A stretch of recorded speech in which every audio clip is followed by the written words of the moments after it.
해제의 효과를 보게 되면 98페이지를 여러분이 보시면 역시 해제의 효과에 관한 것도 독일에서 직수입한 겁니다.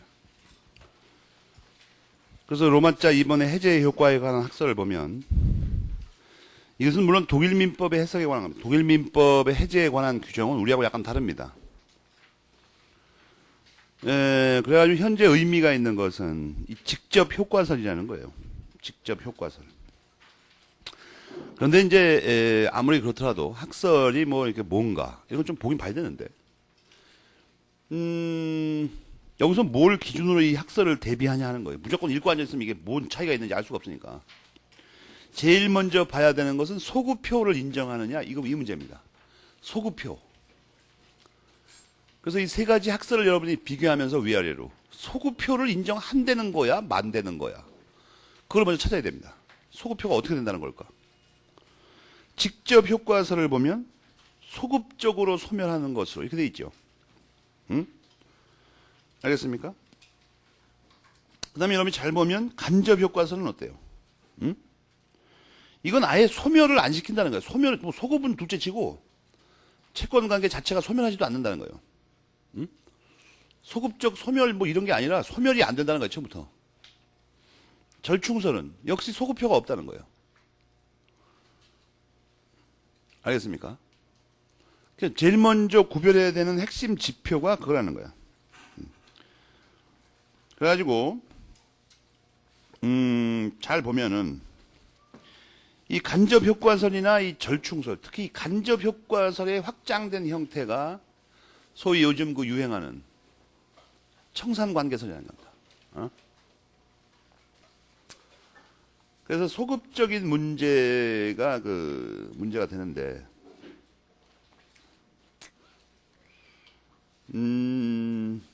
실제로 우리나라에서는 직접 효과설만이 주장되고 있다. 간접 효과설과 절충설은 주장된 적이 없습니다. 한 번도. 그래서 직접 효과설만 검토하고, 그래서 이제 그거를 99페이지 괄호 2번을 보면, 그 요약을 쭉 해놓으셨는데, 요약을. 모두 그 단점이 있습니다, 단점이. 어저께도 말했지만, 직접 효과서의 최대 단점은 뭐예요? 이게 소급적으로 소멸하면 손해배상 청구권이 어떻게 생기냐는 거예요, 이거. 왜냐하면 본래의 채무와 동일성이 있는 게 손해배상 청구권인데, 본래의 채무가 소급적으로 소멸해버리면 손해배상 청구권이 갑자기 어디서 나오냐는 거예요, 이게. 그 문제가 가장 중요한데, 현재까지는 뭐 여러 가지 곽인 선생님도 뭐 여러 가지 이론을 대고 계시는데, 한마디로 요약하면 그겁니다. 그냥 조문에 이렇게 써 있지 않느냐, 우선. 가장 쉬운 표현은 551조에 손해배상은 영향을 미치지 않는다고 했으니까 손해배상 할 수밖에 없지 않느냐, 이런 얘기입니다. 학설에 대해서 너무 그렇게 집착할 필요가 없는 거고, 왜냐하면 법전을 학설이 어쨌든 간에 법전은 법전대로 해석을 해야 되니까. 알겠습니까? 그걸 그 효과들을 하나씩 본다 이거예요. 지금 문제점을 지적하는 건 뭐냐면 100페이지의 괄호 B번만 빨간 걸로 박스 친 다음에 그게 문제점입니다. 직접 효과설에. 100페이지의 괄호 B번. 직접 효과설이 설명이 잘 안 되는 부분이 거기 나와 있죠. 지금 빠른 속도로 한번 읽어봐요. 여러 번 강의를 들었으니까.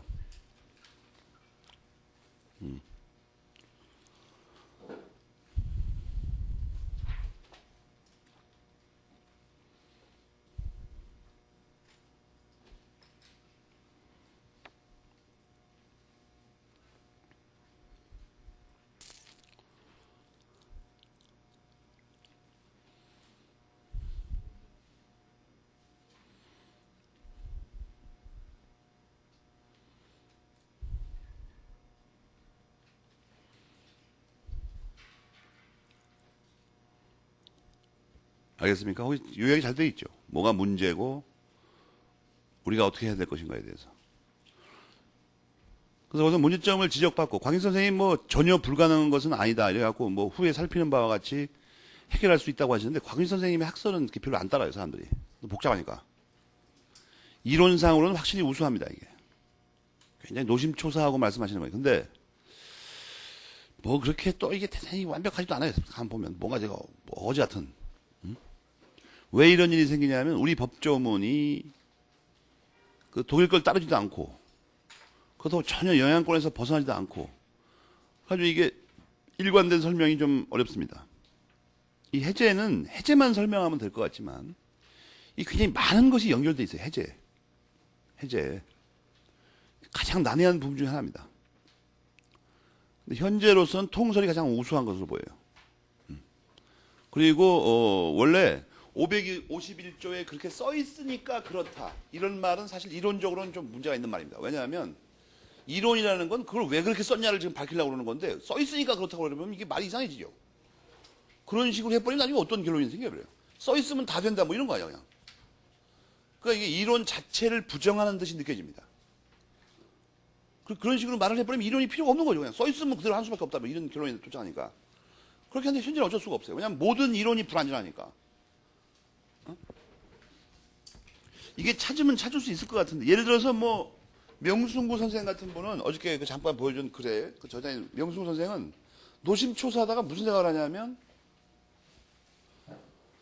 원상회복 의무에는 소급표가 미치는데 이 손해배상 문제를 해결하려고 거기는 소급표가 안 미친다는 거예요. 근데 이게 얼핏 들으면 들 것 같지만 왜 소급표가 이게 갑자기 부분적으로 미치고 부분적으로 안 미치는지가 더 이상한 거예요. 또 이게 같은 사안에 대해서 일방적 의사표시인 해제권을 행사함으로써 같은 효과가 나타나야 되는데 법학자들의 말은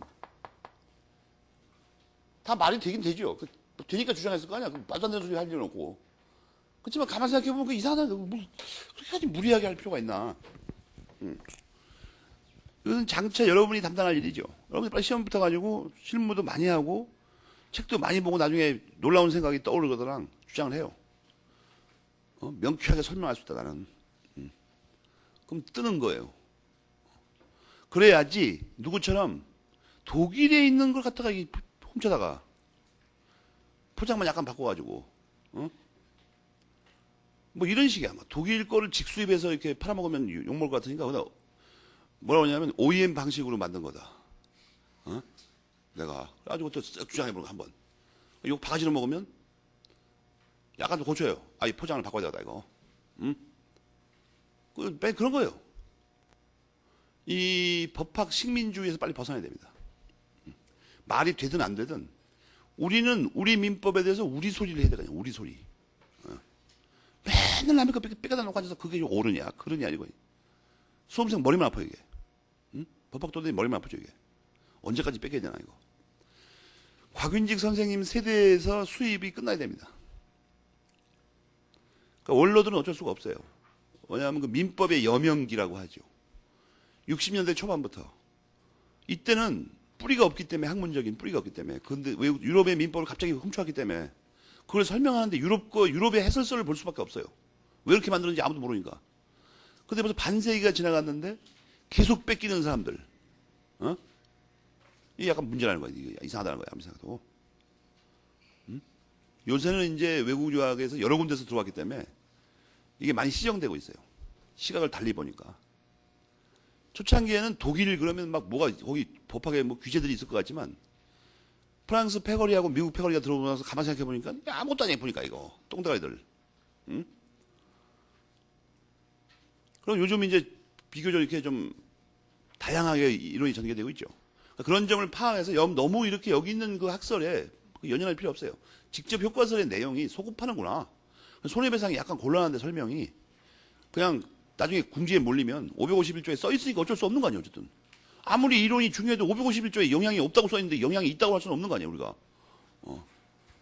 그렇게 정도 알고 이게 문제점이 있다는 것만 알면 됩니다. 여러분이 뭐 학술 논문을 쓸 것도 아닌데 해제의 소급표부터 살펴보면 해제된 계약으로부터 생겼던 법률 효과 이런 거 읽을 때도 법률 효과 어디서 들어봤지 이러지 말라고. 법률 효과가 뭐야? 권리 의무의 발생 변경 소멸이라니까. 이게 머리가 치환이 돼야 됩니다. 이게 그래야 의미가 들어올 거 아니야. 그 계약으로부터 생겼던 모든 권리 의무 있죠.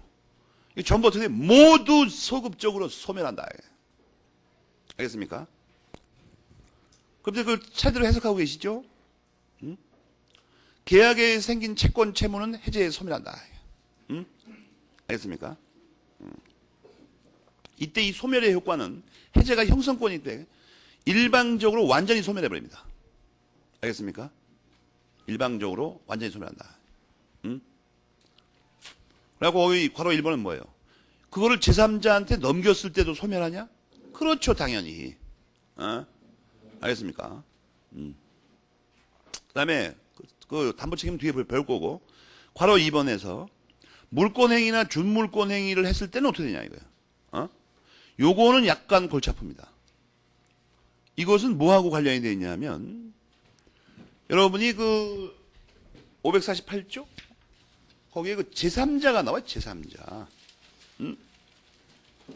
548조 1항 단서에서 제3자의 권리를 해치지 못한다 이렇게 되어 있죠. 해하지 못한다. 그러면 이제 그거를 좀 설명을 해야 돼. 그거를 제3자의 권리를 해치지 못한다는 게 뭔 말일까요? 근데 요 부분 있죠. 바로 2번하고 그 다음 페이지에 로마자 1번하고 붙은 겁니다. 이게 제3자의 권리를 해하지 못한다. 이게 이제 물권행위 독자성 무인성하고 맞물려 있는데 이런 걸 한번 생각해봐.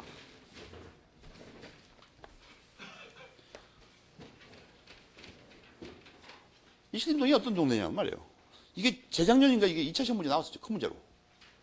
이 문제 나왔는데 이거 물권행위 독자성 무인성을 모르면 이 전혀 못 푸는 문제예요. 완전히. 근데 이 동네가 얼마나 웃기는 동네냐면 물권행위 독자성 무인성 그건 뭐 시험이 안 나온다. 열심히 볼 필요 없다.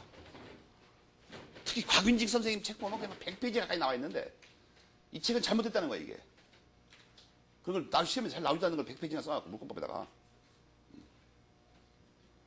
공부하는 학생이 또 그걸 안 읽고 넘어가 그냥. 그럼 시험에 안 나오니까 뭐 볼 필요 없다가. 문제에 나오면 그 문제가 정확하게 문제가 뭐냐면 해제의 소급표를 설명하라는 거예요. 해제의 효과. 그러니까 뭐 학생은 또 뭐라고 그러냐면 물권의 유인성, 무인성은 시험에 안 나오고 해제의 효과만 나온다. 해제의 효과. 해제의 효과가 그거예요. 물권의 유인성, 무인성. 여기 지금 이 99페이지, 100페이지에 보면 전부 유인성, 무인성만 나와 있죠. 100페이지가 아니라 101페이지, 102페이지, 103페이지 전부 다 그거 나와 있어. 유인성, 무인성. 그러니까 그 관찰의 피상성, 대가리의 그 아메바성, 뭐 이런 거 있죠. 1차원적 그 사고방식. 놀랍습니다. 놀라워, 난 아주. 놀라워. 아니, 해제의 효과가 시험에 나온다고 해서 해제의 효과는 한번 봤어야 될 거냐. 그럼 금방 알죠. 아니, 이게 전부 다 유인성, 무인성 아니야, 이거. 그러니까 물권법을 다시 또 열심히 봐야 되겠구만. 이렇게 생각해야 되는데, 해제의 효과가 나왔지 물권의 유인성, 무인성은 절대로 시험에 안 나온다는 거예요. 난 그게 무슨 말인지 잘 모르겠어. 해제의 효과를 유인성, 무인성을 안 쓰면 독자성 이런 거 안 쓰면 어떻게 풀어, 이걸. 문제가 그것만 밖에 없는데, 내용이. 갑이 을에게 말해요. 응? 갑이 을에게. 이게 이제 물권행위 독자성, 무인성은 거래 안전 보호 때문에 나온 거니까 세 사람이 등장해. 이 두 사람만 있으면 거래 안전하고 아무 관계없죠. 당사자만 있으니까 여기. 거래 안전이라는 건 제3자가 등장해야 거래 안전이 문제가 되는 거 아니야. 그런데 여기서 이제 매매 계약을 맺었어. 집을 팔아먹었어. 매매 계약. 1억 원에 팔아먹었다고 치자고 우리가. 응? 그럼 이 둘 사이에 채권 매매 계약이 있었을 거 아니야. 그 다음에 물권 행위가 있죠. 물론 이제 곽윤직 선생님 이 두 개가 하나에 붙어 행위다고 하나에. 곽윤직 선생님은. 근데 이론상으로 구별돼요. 어쨌든 물권 행위가 있다고. 응? 근데 뭐가 또 있어요? 등기. 이걸 다 해야 이렇게 넘어간다고. 또 이 사이에 또 그러죠. 이 둘 사이에도 그럴 거 아니야. 채권 행위, 물권 행위, 등기. 이게 있어야 된다고. 그럼 넘어갔다고 이게. 응? 집이. 이 사람 뭐 1억 2천이든지 뭐 주고 샀겠지. 전매했으면.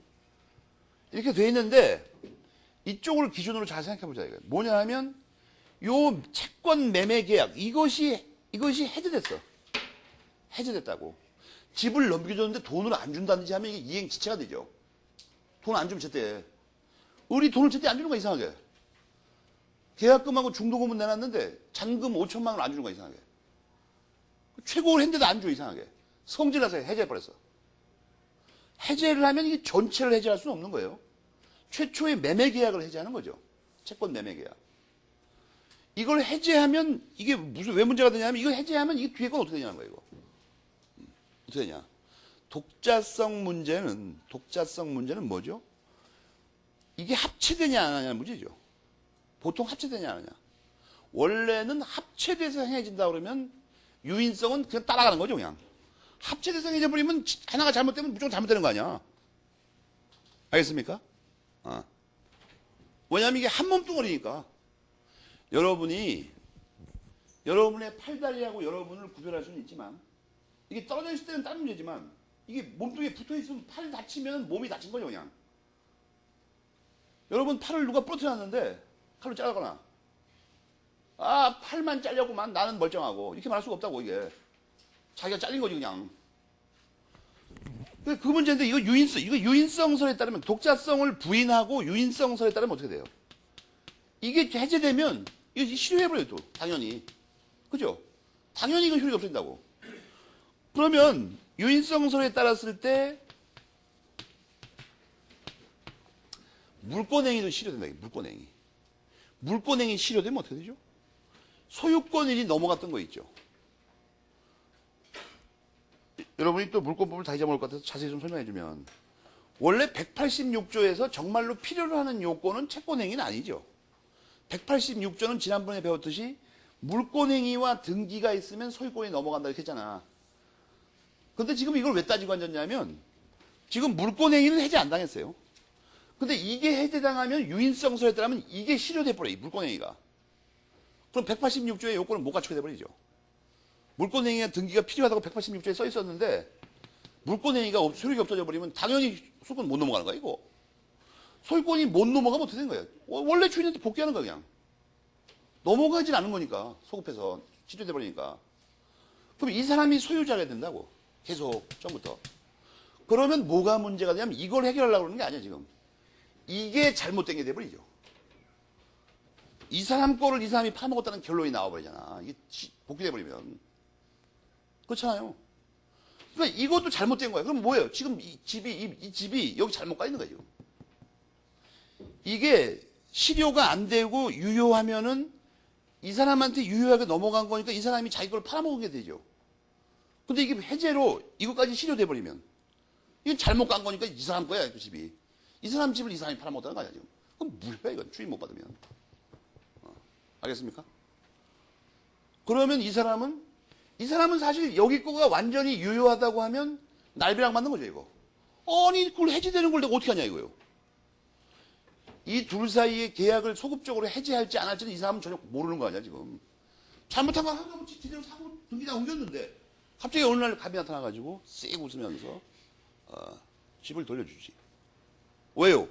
돈 다 주고 샀는데. 해제됐어. 그래갖고 이거 설명 하나 지금 내가 강화영처럼. 이게 말이지, 해제되면 말이지. 판례에 의하면 독자성을 부정하고 유인성성에 따기 때문에 물권행위가 실효돼. 그럼 186조가 이게 요건을 못 갖춰. 그럼 나한테서 을로 못 넘어가. 이게 내 거란 얘기야, 그렇다면. 내 건데 자네는 나한테 샀나? 상대방, 아니요, 을한테 샀는데요. 내 걸 왜 을한테 사나? 그때는 이게 을게 맞지 않습니까? 등기부에 이렇게 있던데요. 등기부에는 공신력이 없어. 그건 자네 사정이고. 그럼 나는 어떻게 합니까? 그건 내가 알 바가 없지. 민법이 이렇게 돼 있으니까. 해제의 소급표라고 혹시 아나? 이 사람 집 뺏긴다 이거예요. 이 사람은 이 계약을 기준으로 하면 당사자는 이 두 사람이 이 사람 제3자에 들어가죠. 이 사람 불쌍한 사람이죠. 이때 이 사람을 전혀 보호하지 않는다면 겁나서 집 못 사죠, 이거. 집 사갖고 한 3년쯤 살고 있었는데 갑자기 어느 날 어디선가 먼 곳에서 이렇게 울려. 그리고 그 다음날 아침에 어떤 놈이 나타나갖고 집 내놔. 그 신문에 대문짝만 나죠. 우리나라 기자들은 무식하죠. 그래갖고 우리 민법정의 엉터리성 이래갖고 어디선가 해제의 메아리가 들리는 순간 어디선가 비명소리가 됩니다. 그러나 그런 건 아니에요. 바로 그 문제 때문에 548조 1항 단서에서 제3자의 권리를 해하지 못한 것은 하다. 그러니까 여러분 잘 생각해보면 여기서 문제가 되는 게 뭐냐면 저 내용을 물법에서 다 배운 거고 여기서 핵심이 되는 게 뭐냐면 이 548조 1항 단서가 그렇다면 유인성설에서는 꼭 필요한 규정이죠. 그거 없으면 병은 집 뺏기는 거야, 이거? 집 뺏겨. 근데 제3자의 권리를 해하지 못하니까 제3자의 지금 소유권 넘어갔던 거 있죠. 그걸 해치지 못한다는 거야, 소급표로. 그래서 저럴 때 어떻게 돼요? 제3자 병은 갑자기 법정을 펴가지고 막 주시다가, 아, 여기 단서에 제3자, 나냐, 나. 나의 권리를 해하지 못한다고 써있네. 이렇게 주장할 수가 있다는 거야, 지금. 그런데, 유인성설에 의해서 지금 나타난 그 결론을 가지고 뭘 찾으려고 그러냐면, 548조 1항 단서가, 이게 꼭 필요한 규정이라는 거예요. 꼭 필요한 규정. 그죠? 왜냐하면 이거 없으면 저 제3자는 날아가 버리니까. 근데 이걸 무인성서에 따르면 어떻게 되냐 보자. 무인성서에 따르면. 어떻게 될까요, 이거? 이게 해제된다고? 이건 아무 영향을 안 받는다 이거예요. 무인성서에 따르면. 물권행위는. 그럼 여전히 이게 유효하게 넘어간 거죠. 그 유효하게 산 거야, 그냥. 아무 일 없어요, 갖고. 그러면 문제가 되는 게 뭐냐면, 무인성설에 따르면 548조 1항 단서가 뭐예요? 불필요한 규정입니다. 원래도 해칠 수가 없죠. 원래도. 그러니까 저는 그냥 불필요한데 그냥 주의 삼아. 주의적 규정이야. 주의적 규정. 548조 1항 단서. 알겠습니까? 지금 이 말을 하려고 그러는 거야. 이 말. 그 다음에 잠깐 보면 이게 이렇게 되는 이유가 뭐냐면, 유인성설에 의하면 해제만 하면 등기를 뭐 말소하고 이런 거 안 해도 저절로 복귀가 돼버리죠. 저절로. 그러니까 해제하면 이게 복귀되는 그 효과가 물권적이죠. 그렇잖아. 그냥 아무것도 없는데 그냥 바로 들어가 버려요. 그런데 이게 무인성설에 따르면 이거는 별도죠. 그런데 이게 해제돼 버리면 이 물권행위의 원인행위인 채권행위가 없는데 넘어가게 되죠. 무인성설에 따르면. 이게 해제돼도 이건 유효하다고 그랬잖아. 그러니까 이 자체는 문제가 없는데 넘어간 소유권 이전한 게 이 물권행위의 원인행위가 됐던 이 채권행위가 없어졌죠, 지금. 소급해서 없어졌잖아. 그런데도 넘어간 거 아니야, 따지고 보면. 그럼 이게 원인 없이 을이 무슨 이득을 취하게 되죠. 그래서 부당이득 반환을 청구할 수 있다는 거예요. 알겠어요? 유인성설에 의하면은 그냥 바로 넘어가 버리죠. 그렇잖아요. 복귀가 된다고. 무인성설에 의하면 부당이득 반환 청구권은 행사해야 넘어갑니다. 부당이득 반환 청구권은 채권이죠, 이게. 부당이득이 채권 발생 원인 아니에요, 원래. 그러니까 부당이득 반환 청구권이 뭐야? 채권이라고. 그러니까 해제하면 여기서는 어떻게 되죠? 해제하면 채권적 효력밖에 없어. 부당이득 반환 청구권이라는 채권 발생 효력밖에 없다고. 여기서는 바로 넘어가. 마치 물권행위하면 바로 넘어가듯이 바로 넘어가 버려. 그러니까 해제의 효과를 여기서 뭐라고 그래? 물권적 효력이 있다고 그래. 되돌아가는 게. 이거는 채권적 효력밖에 없어. 부당이득 반환 청구권이 안 생기니까. 지금 102페이지부터 103페이지까지 읽어보는데 두 가지만 검토하면 됩니다. 물권적 효력설, 채권적 효력설.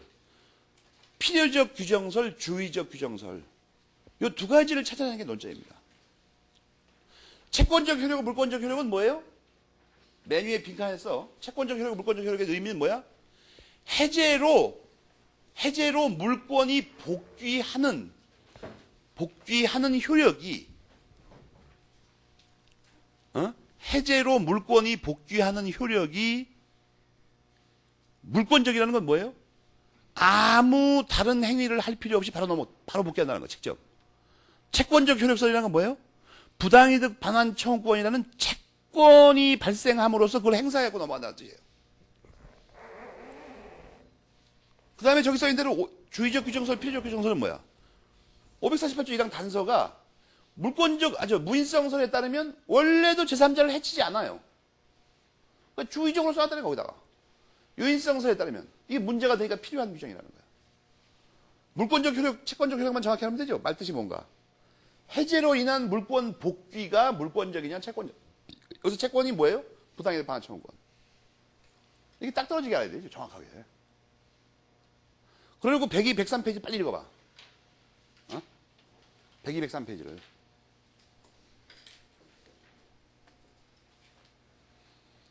신림동 학생들은 신기한 게 뭐냐면 물권적 효력설이 판례입니다. 이렇게 말을 해요. 물권적 효력? 뭔 물권적 효력? 몰라요. 하여튼 물권적 효력이래요. 채권적 효력설도 있어요. 근데 무슨 채권이 발생하는데? 그냥 채권이 발생합니다. 야, 정말 놀라운 학생들이야, 놀라운 학생. 모르는 말로 자기 인생을 엮어. 자기 인생을 몰라 그래서 어떻게 될지. 나중에 취직한다고 설쳐. 그리고 국가가 뭐 잘못돼가지고 취직을 못하는 자기가. 지가 잘못돼서 취직 못하는 거야. 지가 잘못돼가지고. 국가가 뭐가 잘못됐어? 맨날 갓난할 때부터 늙어 죽을 때까지 국가만 탓을 해, 이상하게. 지 잘못된 건 생각 안 하고.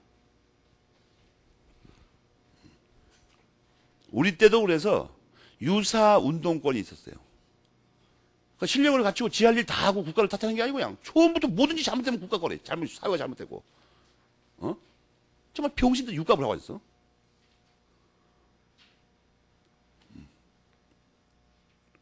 유사 운동권을 그래서 눈이 뚫게 패죠.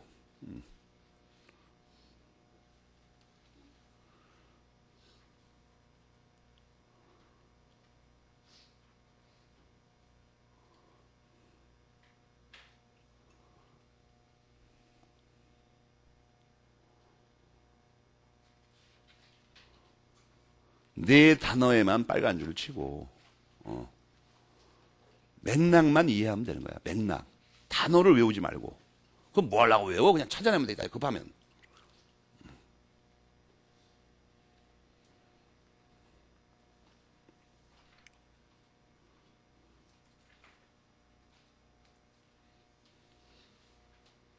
물권적 효력 이런 거 알았습니까? 그 다음에 여기서 한 가지 문제가 되는 게 뭐냐면 문제가 되는 게 뭐냐면 말이에요. 이게 등기 문제가 걸리니까. 이런 걸 한번 생각해. 저기서 이제 저 지저분하니까. 매매 계약, 채권행위죠. 물권적 합의. 등기. 이게 돼 있어. 소유권 이전 등기 했을 거 아니야. 그러면 이거를 해제했어. 해제했다고. 그러면 잘 보면 이때쯤 이걸 다시 해봅시다. 이렇게 할까 그냥? 이거부터 시작해서 쭉 나가다가 물권적 합의 별도로 한다고 치고 등기 그리고 잘 지내다가 갑자기 어느 날 해제했어. 해제했다고. 해제했어요. 해제하면 어떻게 돼요? 이 소급적으로 저기 소멸돼. 연쇄 반응을 일으키죠. 이거 소멸돼? 이거 실효돼? 이것도 잘못된 거죠, 그렇다면. 등기가 지금 잘못 가 있는 거 아니야, 그렇다면. 그러면 이 등기가 잘못되어 있으니까 해제하고 설사 물권적으로 복귀하더라도 언젠가는 등기를 되돌려 놔야 되죠. 잘못된 거니까. 그렇잖아요. 해제로 인한 등기를 되돌려 놓지 않은 그 등기청구권의 법적 성질은 뭐가 돼? 등기청구권에 네 가지가 있다고 배웠죠. 애당초 매매 계약에 기해서 나중에 등기를 함께 하게 되는 그 등기청구권의 성질은 뭐야? 법률행위로 인한 경우죠. 이건 채권적 청구권이죠. 근데 여러분 물권법에서 보면 등기청구권의 두 번째 사례가 뭐야? 실제관계가 등기가 부합하지 이 경우는 실제관계가 등기가 부합하지 않는 경우죠. 해제하면 소유권이 안 넘어가는데 넘어갔다고 돼 있는 거 아니야. 지금 소유자는 갑인데 을 앞으로 돼 있는 거야 지금. 그래서 실체관계가 부합하지 않는 등기죠. 이 경우는 이게 물권 청구권에 속한다고 했죠. 물권법에서. 그래서 이제 여기서 해제하고 나서 등기라는 게 해제하자마자 어떻게 할 수는 없는 거죠. 등기 신청을 또 하고 등기소에서 등기를 해줘야 되는 거야. 조금 시간이 걸려 이게. 그래갖고 등기가 회복됐어. 이건 두 가지 방법이 가능합니다. 말소 등기를 신청할 수도 있어요. 근데 우리 대법원은 이거 되돌려서 이전 등기를 또 할 수 있다고 했다고. 물권법에서 배운 건데 하여튼 회복 등기는 이때쯤 했어요. 여기서 회복 등기는 회복 등기 말하는 게 아니라 등기를 회복했다는 거죠. 갑 앞으로 복귀시키는 등기 말이에요. 응?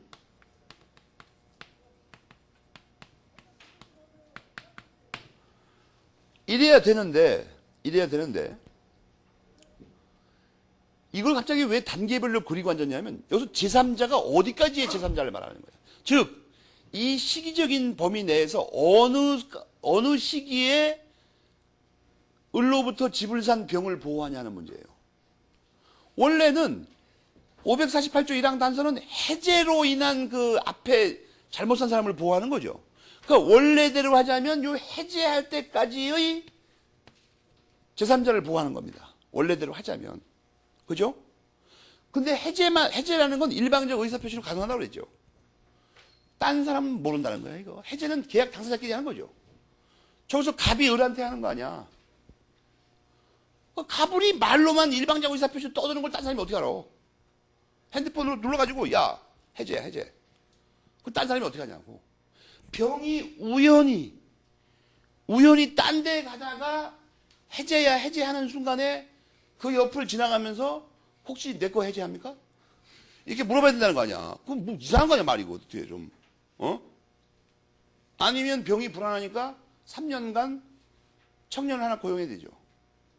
갑의 신변 1m 반경 이내에서 붙어 다니면서 혹시 말 중에 해자 들어가는 말 나오면 연락해, 즉시. 이렇게 하지 않으면 모르는 거 아니야, 이거. 그러니까 해제를 했지만 요 사이에는 아직 등기부가 갑 앞으로 복귀가 안 돼 있죠. 그러니까 이 등기를 보고 믿고 사는 수도 있잖아. 그렇잖아요. 그러니까 제3자를 여기까지가 아니라 여기까지 확대해서 보호해야 된다는 거야. 요때 산 제3자도 병도 보호해야 된다는 거야. 알겠습니까? 왜냐면 병이 이놈의 해제를 했는지 아닌지 알 수가 제한이 없으니까 이거. 그런데 요때는 무조건 보호되지만 여기까지는 요 사이는 말이에요.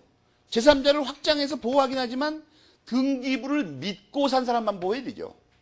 등기부에 아직 복귀가 안 돼 있더라도 이거 해제된 거야. 이거 잘못된 등기야. 이렇게 안 한 놈 뭐 하려고 보호해. 그렇잖아. 그러니까 제3자가 원래 보호는 여기까지죠. 여기까지는 어때? 선의 악일 따질 필요도 없어.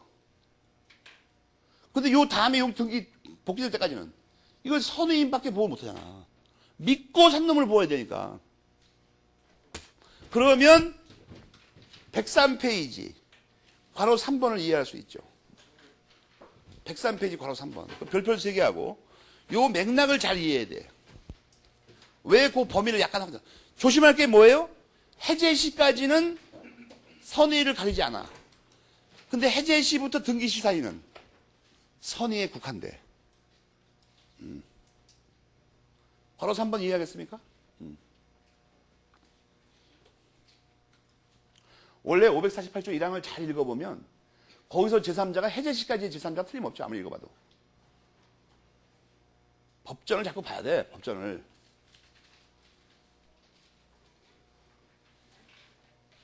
(548조 1항을) 잘 보면 거기 제3자가 분명히 해제 때문에 잘못되는 제3자를 보호하려고 하는 거죠. 근데 그걸 약간 확장해야 된다는 거야.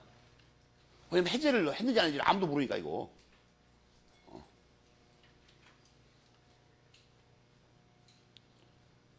여기서 그러니까 이 548조 1항에서 문제가 되는 게 세 가지죠. 물권적 효력, 채권적 효력, 필요적 규정, 주의적 규정. 또 보면 제3자. 이 제3자는 그러니까 확장되는 거죠. 제한되는 게 아니라 거꾸로. 물론 넓은 의미로 제한이라고 표현할 수 있지만, 그래서 해제의 소급표와 관련된 세 문제를 우리가 뻥 뚫렸다, 이거. 뻥 뚫렸다. 101, 102, 103페이지에 걸친 문장들이 그 얘기들이에요, 지금. 548조 1항을 어떻게 해석할까, 이거. 그 다음에 이제 우리가 원상회복 의무는 뭐냐, 이거야. 여러분, 계약이 효력이 없으면 서로 주고받은 걸 돌려줘야 되죠, 당연히. 왜냐면 원인이 없어졌으니까. 해제의 소급표로 원래 계약이 없어졌죠. 원래 계약이. 그럼 그거에서부터 출발해서 발생했던 권리 의무의 발생 변경 소멸이 다 효력을 없애버리죠. 그러면 주고받은 거 다 돌려줘야 되지, 서로. 해제라는 게 우리말로 뭐죠? 물러주세요야. 물러주세요. 알겠어요? 물러주세요. 여러분 물건 샀다가 마음에 안 들면 마음에 안 들면 해제하잖아. 예컨대 우유를 하나 샀어요. 먹으려고 뚜껑을 여니까 고약한 냄새가 나. 상했어. 그거는 수선이 안 되죠. 그럼 어떻게 수선을 해? 아줌마가 거기다 손을 얹고 우유에다가 마귀야 물러가라. 근데 우리가 신선하게 안 되죠. 민법은 그런 거 할 줄 아는 사람 안다로. 민법은 마술사를 상대로 하는 법이 아니야. 보통 사람 상대로 하는 거야. 거기다 손을 얹고 해서 수리 마술이 이래도 이게 신선하지 않는다고. 계약의 목적을 달성하죠. 그럼 어떻게? 이 불완전 이행이죠 원래. 이행을 하긴 했잖아. 우유를 주긴 줬다고. 근데 이 썩은 우유죠. 어떻게 되는 거야? 불완전 이행이야. 그럼 해지할 수 있죠. 계약의 목적 달성할 수 없으면. 해지할 수 있잖아.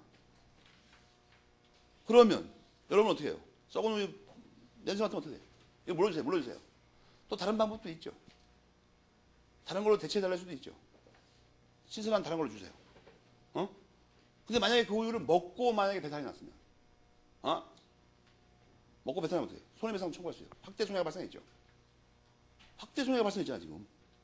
그거 먹어가지고 배탈 나가지고 지금. 그거 하는 거야 지금.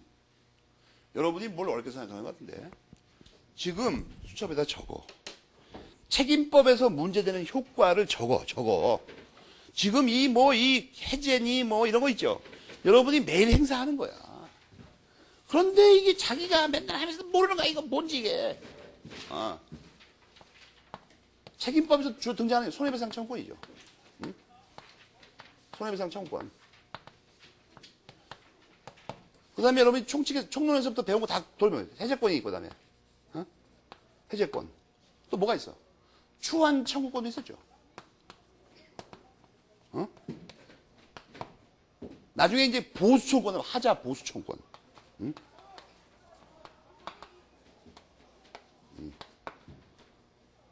또 뭐가 있을까, 여기? 다른 효과가. 별로 없잖아, 이거. 이건 뭐예요, 여러분이 맨날 쓰는 말이 뭐야, 이거? 물어주세요. 그죠?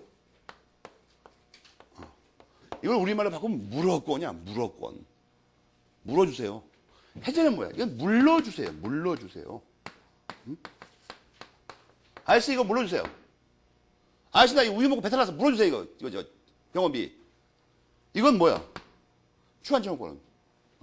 이거 두 개는 거의 같은 소리인데, 고쳐주세요.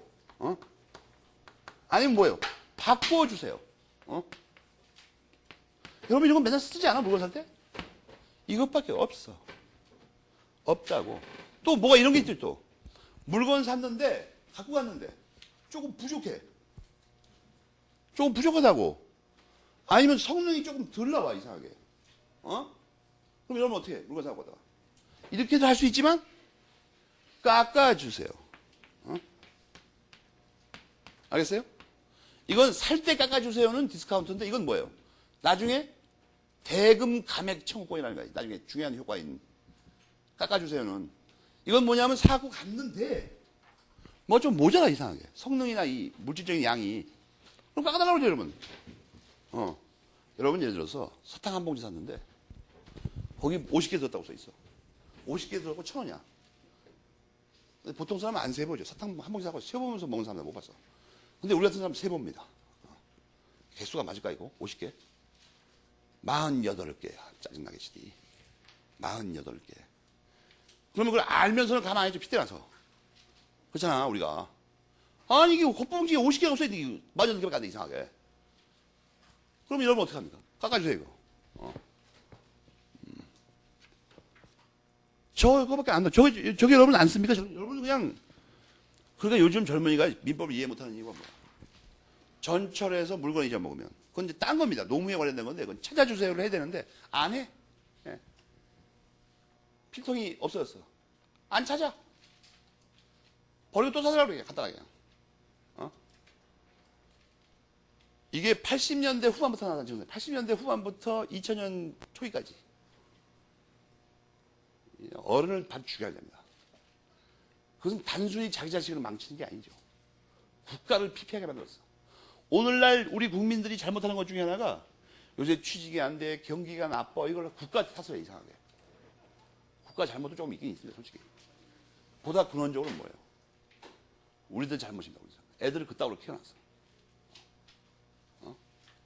우리 때는 말이에요. 나는 이제 통학을 안 해서 모르는데, 인천서 서울을 통학한 놈들이 있어. 중학교 때부터. 경인선 철도가 옛날에 유명했습니다. 그 깡패들. 철도에 기차 통학을 하면 사람이 좀 불량해지죠. 일반적으로. 극소수는 또 무지하게 공부를 열심히 하고. 그 이런 낭만이었다, 낭만. 응? 기차 통학하는 거 보면 막 제일 먼저 두드러진 특징이 뭐야? 통학권을 안 사. 철조망 넘어서 철로 옆에 서 있다가 역에서 출발하고 얼마 뒤부터는 천천히 가죠, 이게. 가속도를 내기 위해서. 거길 용감무쌍하게 가방 둘러매고 있다가 딱 올라타. 그게 또 무용담이죠, 그게. 오늘도 무사히. 서울역에서 갈 때도 그래요. 서울역에서 갈 때도. 개찰구를 일단 눈치 쓱 보다가 아저씨가 없으면 일단 휙 넘어가. 그리고 거기서 있다가 타면 걸리니까 조금 이 출발선에서 밀리는 쪽에 가 있어. 거기 보면 이렇게 염천교 쪽에서 보면 학생들이 거기 쫙 서 있어. 불량스러운 학생들이. 나팔 바지, 모자를 그 옛날에는 그 검은 모자가 있었는데 앞에를 이렇게 탁 이렇게 꺾어요. 곡선을 아주 심하게. 그걸 삐딱하게 쓰고 옛날에 또 머리를 깎으라고 하니까 강제로. 그게 또 유행입니다. 머리를 일부러 선생한테 엉까면서 안 깎어. 약간 길쭉하게.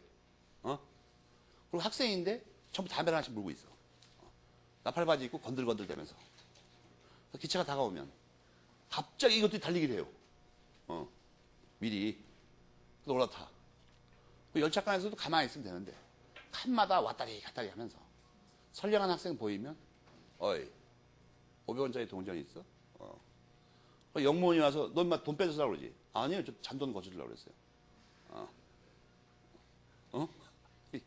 옛날에 웃기는 일 많아요. 경인선 탈 때 학생 때는 말이에요. 우리도 인천에 놀러 갈 일 있으면 완전 무장을 하고 와. 이상하게. 기차 타는데. 그리고 어른들이 웃기는 게 뭐냐면 피 흘리기 전까지는 관여를 안 해. 그리고 어른들이 뭐라고 그러냐면 클 때는 싸워야 크는 법이야. 내버려. 그냥 치고 받고 싸우고 맨날 그래요. 그래서 인천에 신부름 한번 갔다 오려면 한 3일 전부터 달밤에 나가서 체력을 좀 단련하고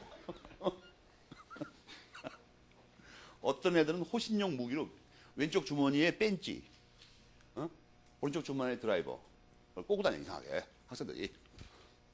모르는 외국 사람이 보면 한국의 중고등학생 죄다 이공계인 줄 알아요 또.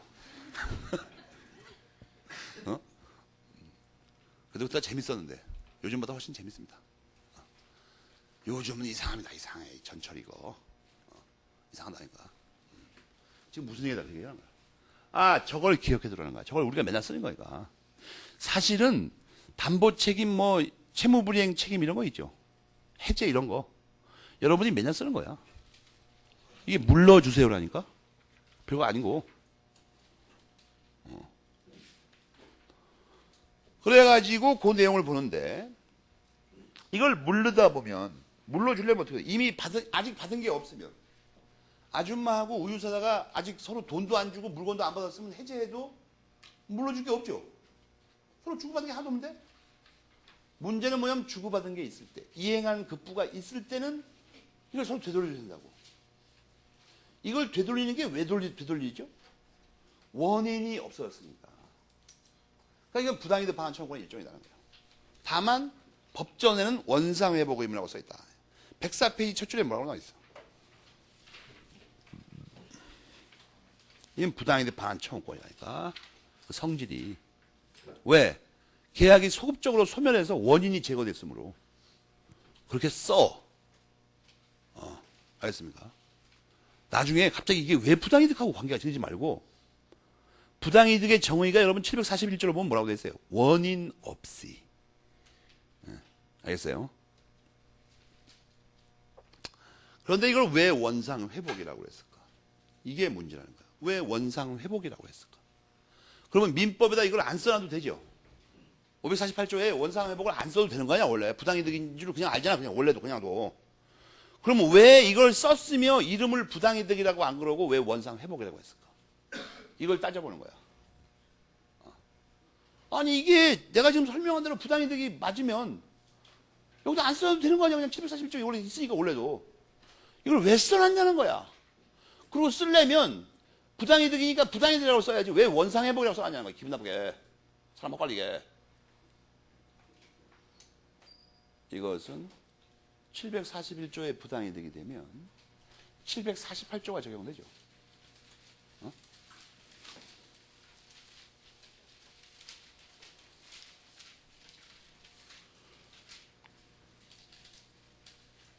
그리고 선악의를 구별한다고 이게.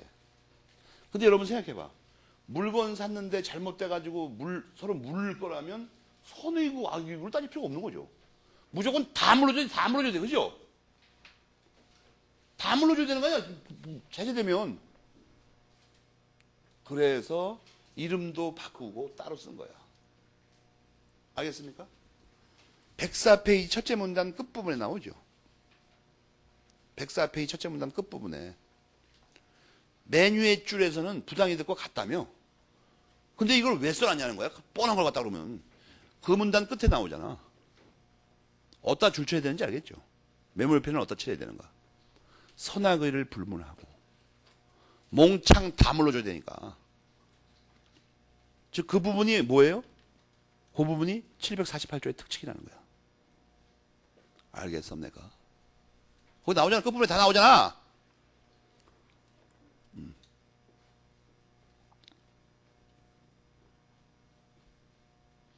알겠죠? 그러니까 법전을 자꾸 기준으로 해야 돼. 법전. 그리고 그 밑에 나오죠? 다 나오는데 그러면 부당이득이라고 할 것도 없네. 그죠? 부당이득이라고 할 것도 없는 거 아니야? 가만 보니까. 그건 아니에요. 105페이지 괄호 B번은 관계가 있죠. 105페이지 괄호 B번은 뭐야? 747조. 747조를 보고 읽어봐.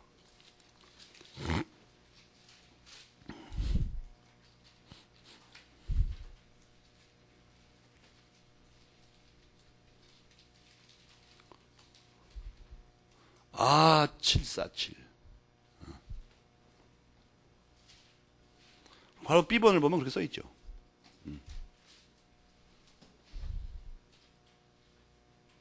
그런데 이 747도 문제되는 게 있어.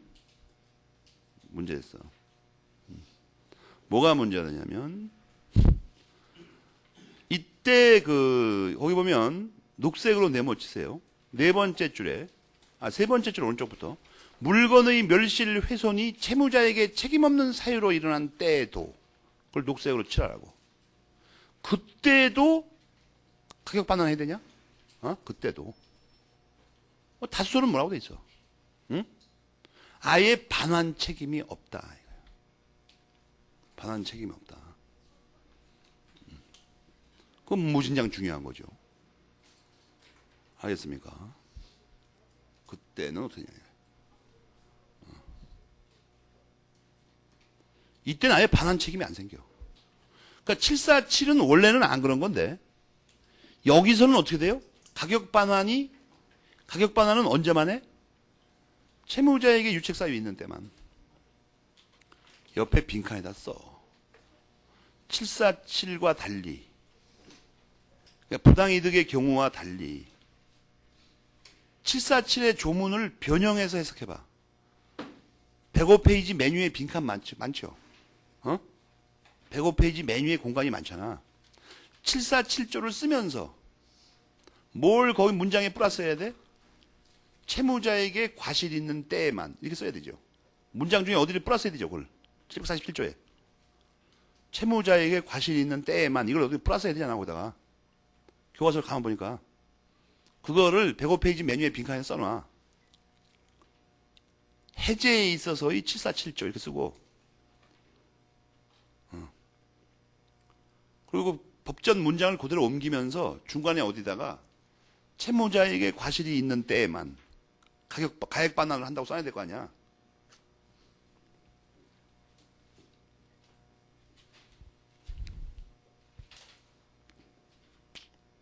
알겠습니까? 이 괄호 B번은 별표를 3개 해야 되죠.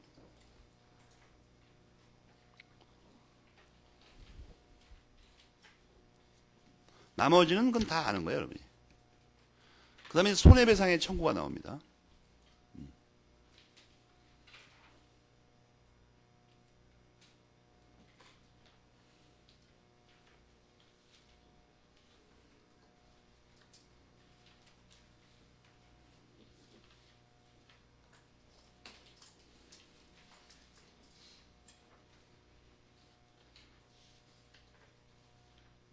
그 다음에 손해배상 의무의 성질이 나오는데,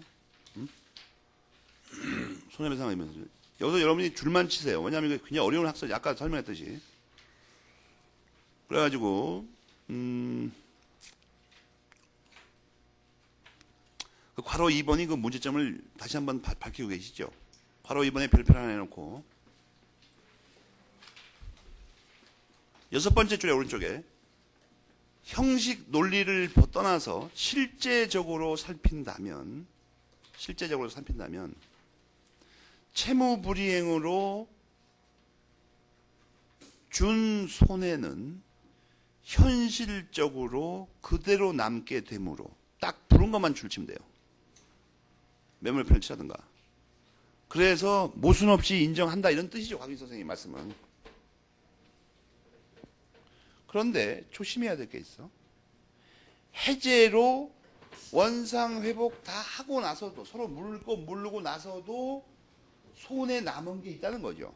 예컨대 우유 먹고 배탈 난 것 같은 거. 이거는 배상해야 되죠. 이거는 어떤 경우에도 늦어서 발생한 손해라고 절대 할 수 없죠. 이미 다 이루어진 거 아니야.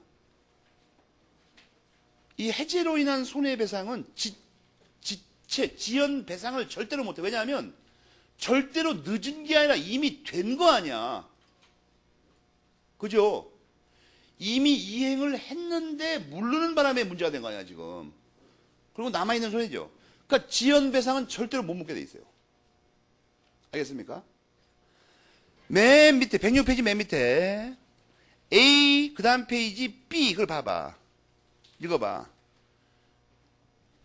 이행 지체로 인한 경우에도 절대로 지연배상 못 묻는다고 써있죠. 그런데 적당히 별표를 막 3개 하고 화려하게 장식해봐. 옛날에 내가 손해배상, 이행 지체 손해배상 하면서 설명했잖아요, 원래. 해제 후 배상은 지연 배상이 있을 수가 없어. 해제 후 손해배상은. 여러분들 법전도 봐봐.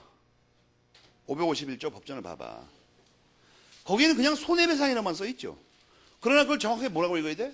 전보배상. 고쳐. 법전을 고쳐. 왜냐면 지연배상이 불가능하거든 거기서는. 법전에 손해배상에다 빨간 줄 치고 전보배상뿐 이 고치라고 법전에다가 아예. 법전 팔아먹을 거 아니면. 알겠습니까?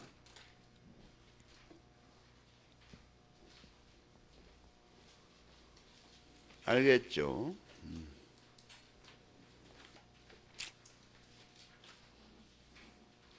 551조의 손해배상 빨간 주고 언제나 전보배상뿐 이렇게 써.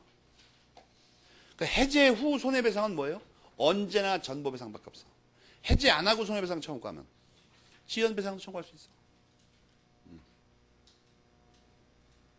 그게 어디 나오죠? 채권총론의 이행지체의 효과를 봐봐. 거기 나오잖아, 손해배상에.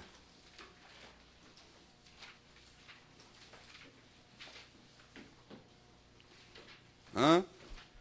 82페이지.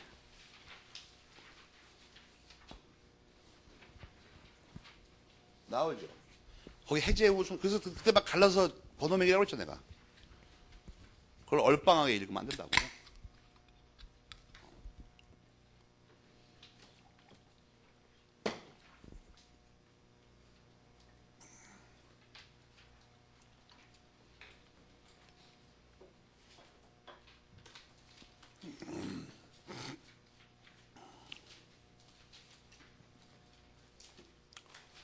법학을 배우면 여러분이 뭘 느끼죠? 모든 것이 모든 것과 연결되어 있습니다. 모든 것이. 이런 사고방식은 어디서 갑자기 튀어나온 거야, 이거? 이건 철학적 기반이 있는 거죠. 응? 원래도. 그리스 때부터 있어, 그리스 때부터. 최근에는 어디까지 연결되어 있어요? 요새 유행하는 거죠, 요새. 뉴 사이언스 무브먼트라는 거 있죠. 신과학 운동이라고 하는 거. 응? 우리나라에서는 철학적 우리나라에서 신과학 운동의 철학적 기반은 누가 제시합니까? 김용옥 선생이 그거 하죠. 여러분 김용옥 선생이 동양 철학하는 사람이라고 생각하죠, 여러분. 동양 철학하는 사람 맞아요. 김용옥 선생의 현재 명함을 봤습니까? 여러분 명함을 못 봤지. 그 명함을 보면 8가지가 나와. 그 중에 하나가 뭐가 있냐면 나사의 연구위원이죠. 여러분 그 인공위성 띄우는데 말이에요. 나사의 그 이론 물리학 연구위원이라고. 그러니까 무식하니까 헛소리 하는 거죠, 지금. 무식하니까. 여러분 이렇게 생각하죠. 김영호 선생님 텔레비에 나와서 떠든 사람 아니야? 그 빡빡대가리. 검정 옷을 입고 고무신 입고 나와가지고 맨날 노노 같은 것만 얘기하고 있어, 맨날. 그리고 뭐 한의학과 들어갔다 그러고. 그냥 뭐 아저씨가 좀 구닥다리 아저씨같이 보이지 않습니까? 한 10여 년 전부터 나사의 연구위원이에요. 정말 우리나라 사람 정말 창피해, 나 창피해. 지네나 사람을 몰라, 이상하게. 여러분보다 내가 알기로 한 2320배 정도 첨단 과학에 대해서 능통한 분이에요. 그러니까 아무도 못 건드리는 거야. 실력이 안 되니까 비교가. 옛날에 보니까 어떤 가정주부 아줌마가 그냥 한문 공부해가지고 도덕경을 해석하면 되는 줄 알고 그게 바로 천박한 사고방식이라는 거야. 도덕경 같은 경전을 한자 실력이 조금 있으면 풀 수 있다고 생각하는 그 자체가 문제가 된다는 거야, 지금 내가 볼 때. 만하게 능통해야 됩니다. 동양의 경전을 해석하려면. 정말 답답해, 나 정말. 그저 뭐 가정 살림하면서 한자책 좀 보고 옥편 찾아가지고 뭐 하면 된다고 생각하는 거야, 이상하게. 아, 정말 답답해. 그 똥대가리 갖고 있어, 이상하게.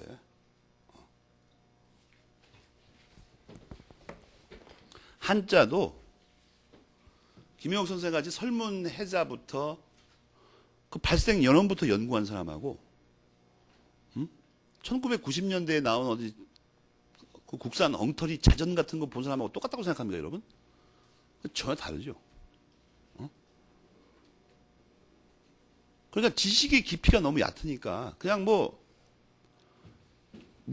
이렇게 말하더구만, 참 그 무식한 동포 나와갖고 텔레비에 이거를 자기도 이걸 집 가라고 알고 있고 김용옥 선생이라 할지라도 이걸 집 가라고 하지 뭐라고 하겠느냐 이렇게 말을 하더라고, 이상하게. 김용옥 선생이 집 가라고 안 그래요, 원래. 안 간다고. 이 뜻이 13가지가 있죠. 대자전 같은 거 보면. 그죠? 그러니까 이걸 집 가라고 아는 그런 천박한 수준에서 이걸 같이 안다고 말하는 건 오산이라니까. 이거의 그리고 원래 모습부터 차례대로 다 알고 있죠. 갑골 문자집부터. 그런 사람하고 이걸 집 가라고 하는 사람하고 어떻게 똑같아? 그러니까 이게 발상이 이상하다는 건데, 아무리 생각해도. 이게 천한 나라입니다, 여기. 문화적 풍토가. 공부를 해본 적이 없으니까. 사실 쌍꺼피가 터지면서 한 30년, 2시간씩 자고 공부해본 적이 없는 사람은 그 사람이 뭘 그렇게 많이 공부하는지 전혀 이해 못하는 거야, 지금. 해본 적이 전혀 없으니까, 하루에도.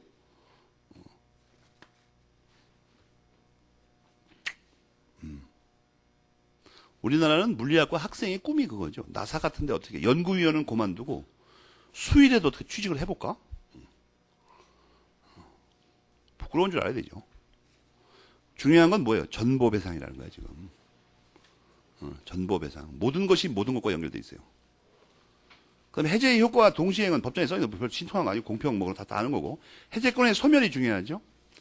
여기서 과거 1번은 볼 필요 없고, 형성권이니까 제척기간 10년, 이건 뻔한 거야, 이거. 알겠습니까?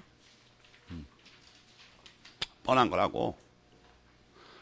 그런데 이제 어려운 객관식 지문에 뭐가 나오냐면 108페이지 메뉴에 작은 글씨가 나와.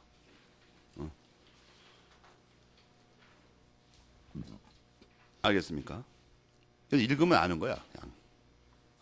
지금까지 강해. 그 다음에 포기가 나오죠, 포기. 해제권 포기할 수 있죠. 그건 뭐 별 신통한 얘기도 아니고. 해제권의 실효가 있습니다. 그럼 해제권의 실효. 이건 뭐냐면 실효의 원칙이야, 그냥. 민법 총칙에서 배운. 맨 끝에 읽어봐. 실효의 원칙의 한 적용이다. 이렇게 써있죠. 당연한 거야, 그건. 해제권의 특수한 소멸원인 존속기간의 경과및 최고. 이게 당연한 거야. 존속기간 정했으면 그거 당연하지고요.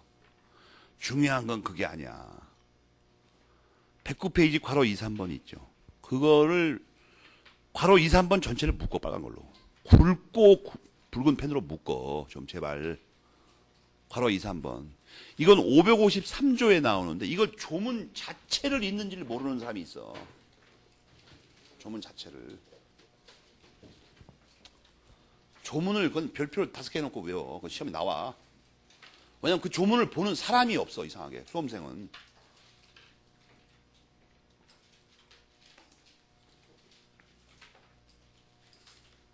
케이스 문제 읽을 때 조심해야 됩니다. 나중에.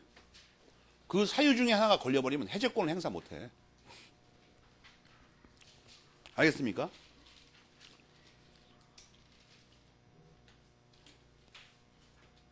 그걸 잘 봐야 돼. 한 가지 조심할 건 그거를 그렇게 한 사람이 못한다는 겁니다. 즉 해제권자가 그렇게 못한다는 거죠. 상대방이 한 건 상관없어요. 어떤 사람이 말해요. 상한 우유를 사갖고 갔어. 응? 뭐 다른 예를 들어도 괜찮아. 다른 예를. 상한 우유 하나를 선물 받았어.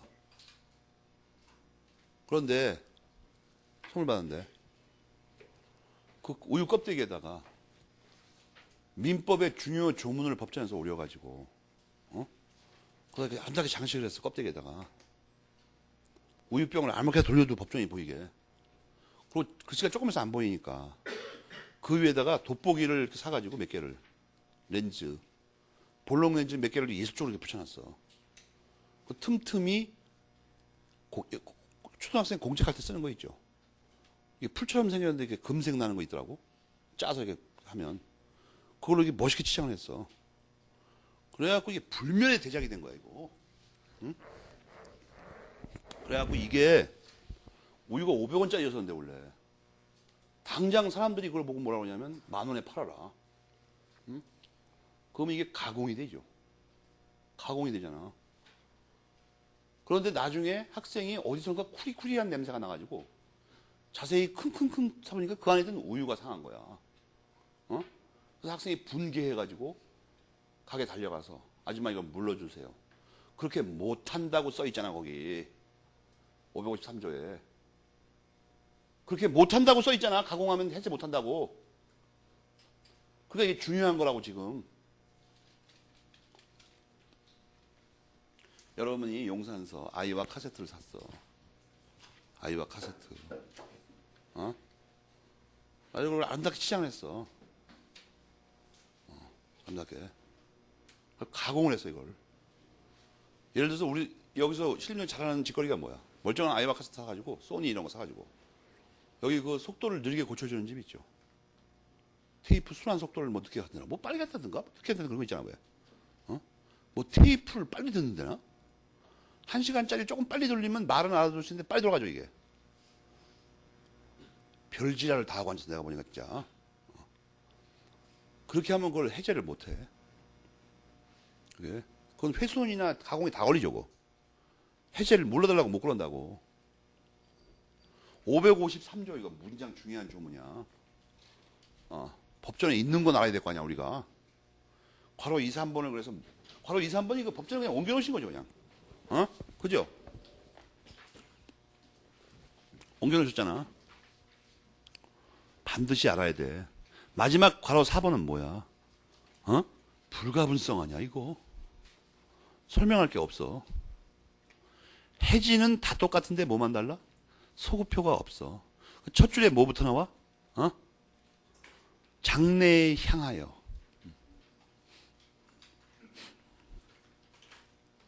원래 그 외국어 책에는 저게 재밌는 사건이 뭐냐면 독일어로 책 보는 사람은 저것 때문에 고통받는 게 뭐냐면 소급표. 엑스퉁크, 엑스눈크 이렇게 써 있어요. 라틴어로. 그래가지고 이게 독일 사람은 이게 잘 안 헷갈려 이게. 이거의 의미를 알고 있기 때문에. 여러분 참 저런 거 압니까? 알파벳의 모든 글자가 한 글자마다 원래 다른 뜻이 있죠 다. 예컨대 H 같은 건 불을 나타낸다 이렇게. 어? 이 나라는 이게 정상적인 나라가 아닙니다. 내가 알기로. 그러니까 뭘 이렇게 공부를 할 때 이상하게 공부를 해. 이상하게 뭐 외워 이상하게 뭘 갖다가 한 표도 없는 것 갖다가 이런 거나 좀 알지. A는 원래 뭘 나타내고 B는 이런 걸 사전에 나오지 다. 아무도 몰라. 근데 이상하게. 그러니까 이게 서구 사람은 이걸 안 헷갈려. 근데 한국 사람은 이게 한국 학생들이 이걸 외워버릇 해가지고 아 이쪽이 소급적이든가 이쪽이 소급이 반대말이 돼 이게 둘 다. 이게 맨날 헛갈리는가 이게. 그리고 빵점 맞아 이상하게. 쓰라 그러면. 그러니까 저런 거를 겪어본 사람은 이게 뭐 소급표가 무지하게 중요하다 이 법학에서. 이건 알 텐데. 하여튼 여기서 중요한 게 뭐예요? 장래에 향하여. 장래에 향하여. 소급표가 없다는 거예요, 그냥. 나머지 다 똑같아, 그냥. 그런데 중요한 건 뭐냐면, 주로 그러면 어떤 계약 관계에서 이게 소급표가 없어지냐, 이거야. 그 세 번째 줄에 나오네. 계속적 채권 관계. 계속적 채권 관계. 알겠습니까? 여러분이 이게 또, 야, 이건 새로운 지식이다, 이건. 빨간 줄 쳐준다, 이거. 이거 참 부끄러운 사건이야, 이거. 부끄러운 사건이 아니야, 이거. 정말 창피해. 창피하다고. 이게 말이에요. 이게 옛날부터 나와, 옛날부터. 근데 계속 채권가 어디로 도망가지고? 무지하게 짜증나는데? 이게 그러니까, 여기도 나오죠, 참. 이 채권 강론 자체에도. 그죠? 지금 생각해보니까. 그런 거 나오죠. 여러분이 그 31페이지. 아니, 30페이지. 맨 밑에. 30페이지를 보면, 밑에 부분을 보면, 채권 강론. 계속적 채권 관계 특징의 첫 번째 나오는 게, 그 페이지 맨 밑에 줄에 그거부터 나오죠. 해지권이라고. 이게 다 배운 거야, 이상하게. 계속적 채권 관계의 특징을 31페이지까지 공부해야 되죠. 그럼 암송하고 있어야 돼. 몇 가지는. 계속적 나오면 그게 쫘르르르륵 나오는 거야. 계속적. 말썽 일으켜 이제 상속법까지 끝까지 이거. 알겠습니까? 이거 죽이는 거야, 이거. 이거. 알겠죠? 그건 이제 그거 말하는 거예요. 그거 말하는 거야.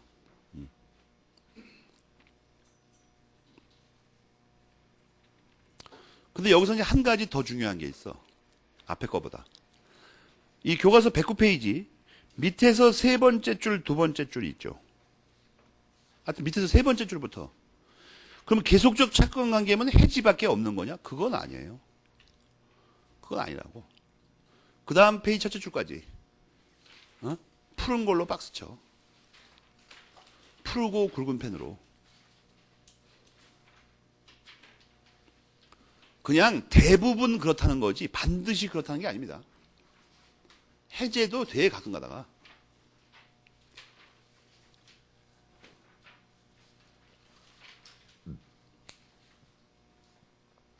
그 다음에 110페이지에 뭐 해제와 구별은 당연한 얘기고 나머지는 다 똑같아. 다 똑같아. 알겠습니까? 뭐 다 똑같아. 소급표 없다는 거 빼고 다 똑같은 문제가. 다만 한 가지. 다만 한 가지.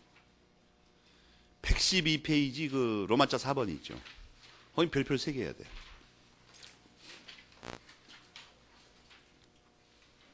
이게 소급표가 없으니까 해지에서는 원상 회복 의무가 발생할 수가 없어. 그죠? 소급표가 없으니까. 알겠죠? 그걸 잘 봐야 됩니다. 그러니까 여기서 청산 의무라는 말, 원상 회복 의무라는 말은 원래의 뜻이 아니라는 겁니다.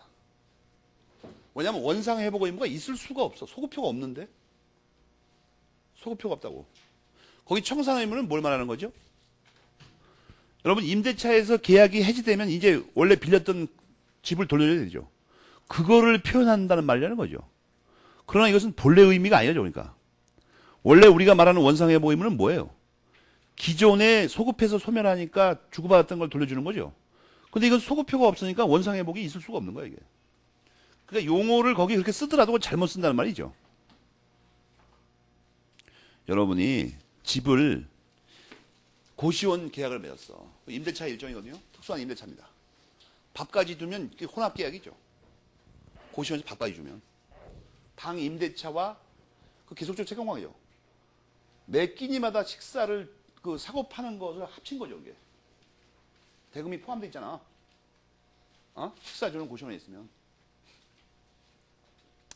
여러분이 이제 계약법이 끝난다 이 말이에요. 자기 생활에 일어나는 모든 것을 민법적으로 설명 못한다면 공부를 잘못한 거예요. 고시식당에서 밥 먹는 건 뭘까? 또 고시식당에서 티켓을 한 달치를 미리 사가지고 먹는 것은 뭐가 다른 거예요, 이게?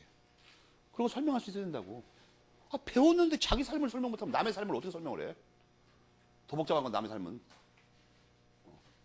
자기가 자기 친구를 때려서 이빨을 부러뜨리면 어떻게 되는지 모르는 사람이 칼로 찔러 죽인 사람을 어떻게 평가를 해요, 여러분이? 답답한 사건 아니야, 이거? 그러니까 공부를 정상적으로 해요, 그냥. 뭘 외운다는 거야, 외우긴. 남의 삶을 어떻게 외워? 그래갖고, 중요한 건 뭐냐면, 고시원을 반년간 임대차 했어. 학생이. 그래서 한 반년, 한 학기 동안 휴학하면서 공부해 보려고. 근데, 고시원을 공부한다고 고시원에 들어가면서는 매일 새벽 2시마다 전기 기타를 하나 사오더니, 그것도 야밤에 잘 들게 베이스 기타를 사갖고 왔어. 매일 새벽 2시부터 4시까지 연습하는 거야, 그걸. 그 아줌마가 가만 놔둘 것 같아? 그 용도 위반이죠.